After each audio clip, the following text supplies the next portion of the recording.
आज हम जानेंगे भवि अभवि के बारे में। भवि भवि क्यों होता है और अभवि अभवि क्यों होता है।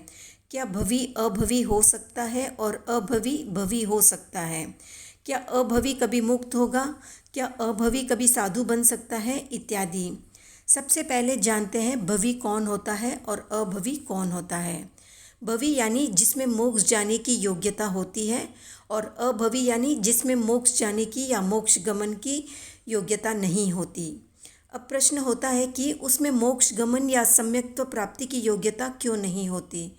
तो महावीर कहते हैं बस नहीं होती, क्योंकि ये एक शाश्वत भाव है। शाश्वत भाव में क्यों कैसे का कोई जवाब नहीं होता, बस नहीं होता है मतलब नहीं होता। ये ही इसकी नियति है, ये ही जवाब है। इसे किसी तर्क से सिद्ध नहीं किया जा सकता, पर एक उदाहरण से समझ सकते हैं।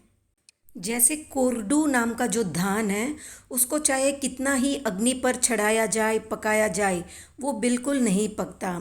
ठीक इसी तरह से जो अभवी जीव होते हैं, उनको कितना ही उपयुक्त वातावरण मिले, उनकी चेतना में सम्यक्त्व का बीज अंकुरित नहीं होता।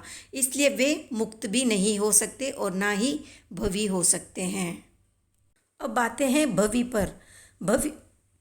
भवी में भी सारे भवी जीव मुक्त नहीं होंगे।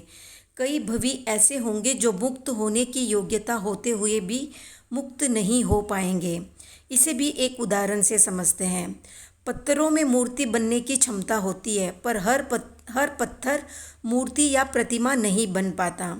जिस पत्थर को कुशल शिल्पी या कारीगर मिल जाता है, वे ही पत्थर मूर्ति का रूप ले पाते हैं। बाकी के सारे ऐसे ही रह जाते हैं, पत्थर के पत्थर।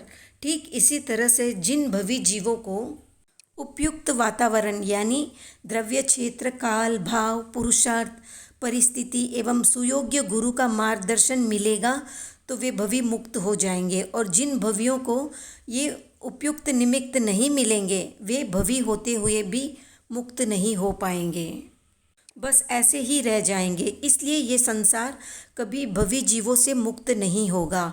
हमेशा कुछ न कुछ भवी संसार में रहेंगे ही।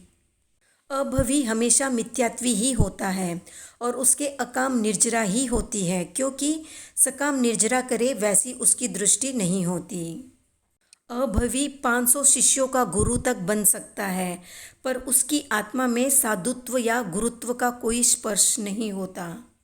अभवी बस पूजा, प्रतिष्ठा, नाम, मान, सम्मान, रिद्धि आदि की प्राप्ति के लिए ही साधु बनता है। अभवी की ऐसी नियति होती है कि वो तीर्थंकरों के पास जाना तो दूर, वो उनके संवत्सरण में भी नहीं जा सकता। तो ये थी संक्षिप्त जानकारी भवी अभवी के बारे में। जानकारी अच्छी लगी तो लाइक, शेयर, सब्सक्राइब करें।